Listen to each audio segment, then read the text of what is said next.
Hello বন্ধুরা, আরকে medicine tips চ্যানেলে আপনাদের স্বাগত জানাই। ভালো থাকুন, সুস্থ থাকুন। মেডিসিন সম্পর্কিত মূল্যবান তথ্য পাওয়ার জন্য আমাদের চ্যানেলটিকে সাবস্ক্রাইব করুন এবং পাশে থাকা বেল আইকনটি দাবিয়ে রাখুন। হ্যালো বন্ধুরা, কেমন আছেন? আশা করি সবাই ভালো আছেন। আজ আমরা আলোচনা করব ত্বকের সমস্যা নিয়ে। এখন বেশিরভাগ মানুষেরই দেখা যায় যে মুখে কালো দাগ, ছোপ ছোপ দাগ, চোখের নিচে কালো দাগ দেখা যায়। আজকে আমরা সেই সম্পর্কে আলোচনা করব। ক্যাডিলা ফার্মাসিউটিক্যাল কোম্পানির তৈরি স্কিন শাইন ফেয়ারনেস সোপ সম্পর্কে। এই skin shine soap deep cleanses to prevent acne and pimples.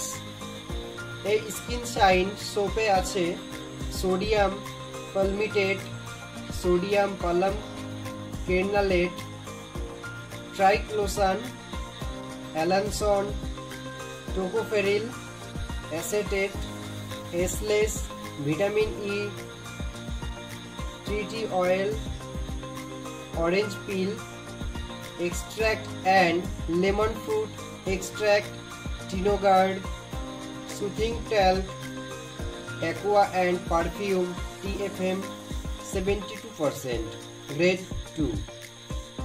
এই সাবান ব্যবহার যে কোনো ত্বকেই করা যায়। এই স্কিন শাইন সোপ দিনে 2 বার ব্যবহার করা উচিত। প্রয়োজনে সকালে এই সাবান দিয়ে মুখ ধুয়ে নেবেন এবং আবার রাতে শোবার আগে অথবা সন্ধ্যাবেলায়ও মুখ ধুতে পারেন। এই সাবান কিছুদিন মুখে ব্যবহার করলে আপনার মুখের যে ব্রণের দাগ, কালো ছোপ ছোপ দাগ বা চোখের নিচের কালো দাগ সবই দূর হয়ে যাবে। তো বন্ধুরা, এই স্কিন শাইন সোপ ব্যবহার করে আমাদের অবশ্যই মতামত কমেন্ট করে জানাবেন। আর বন্ধুরা, যখনই কোনো ওষুধ কিনবেন তখন অবশ্যই ওষুধের ম্যানুফ্যাকচারার ডেট ও এক্সপায়ারি ডেট দেখে কিনুন। এই ছিল আমাদের আজকের ভিডিওটি দেখে অবশ্যই আপনাদের মতামত কমেন্ট করে জানাবেন এবং ভালো লাগলে আমাদের চ্যানেলটি সাবস্ক্রাইব করে দেবেন। ভিডিওটি শেয়ার করবেন আপনাদের বন্ধুবান্ধব এবং আত্মীয় স্বজনের কাছে। সুস্থ থাকুন, ভালো থাকুন। দেখা হবে পরের ভিডিওতে।